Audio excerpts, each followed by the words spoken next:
అమెరికాలో మరోసారి కాల్పుల ఘటన తీవ్ర కలకలం సృష్టించింది. రోడ్ ఐలాండ్ రాష్ట్రంలోని ప్రఖ్యాత బ్రౌన్ యూనివర్సిటీ క్యాంపస్లో జరిగిన కాల్పులో 2 మరణించగా మరో 8 మంది తీవ్రంగా గాయపడ్డారు. యూనివర్సిటీలో ఫైనల్ పరీక్షలు జరుగుతున్న సమయంలో ఈ దుర్ఘటన చోటు చేసుకోవడం తీవ్ర ఆందోళన కలిగిస్తుంది. నిందితుడి కోసం పోలీసులు క్యాంపస్ వ్యాప్తంగా గాలింపు చర్యలు ముమ్మరం చేశారు.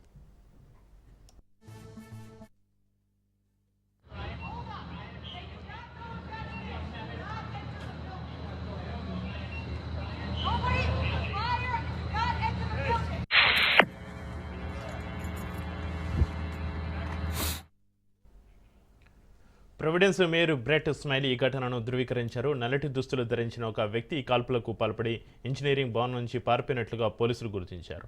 ప్రజలు ఇళ్లలోనే ఉండాలని, అధికారులు సురక్షితమని ప్రకటించే వరకు బయటికి రావద్దని మేయర్ విజ్ఞప్తి చేశారు.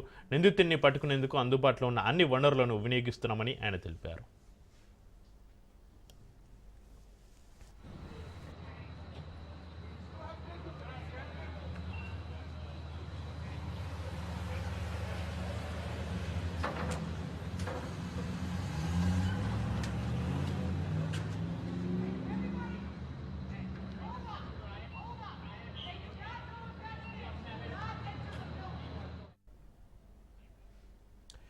ఈ దాడిపై అమెరికా అధ్యక్షుడు డొనాల్డ్ ట్రంప్ స్పందించారు. ఘటన గురించి అధికారులు తనకు వివరించారని, బాధితుల కుటుంబాలకు ప్రగాఢ సానుభూతి తెలుపుతున్నానని సోషల్ మీడియాలో పోస్ట్ చేశారు. ఉపాధ్యక్షుడు జేడీ వాన్స్ కూడా విచారం వ్యక్తం చేస్తూ దర్యాప్తులో FBI సహాయం అందించడానికి సిద్ధంగా ఉందని తెలిపారు. ప్రస్తుతం క్యాంపస్ను పోలీసులు తమ ఆధీనంలోకి తీసుకుని దర్యాప్తు కొనసాగిస్తున్నారన్నారు.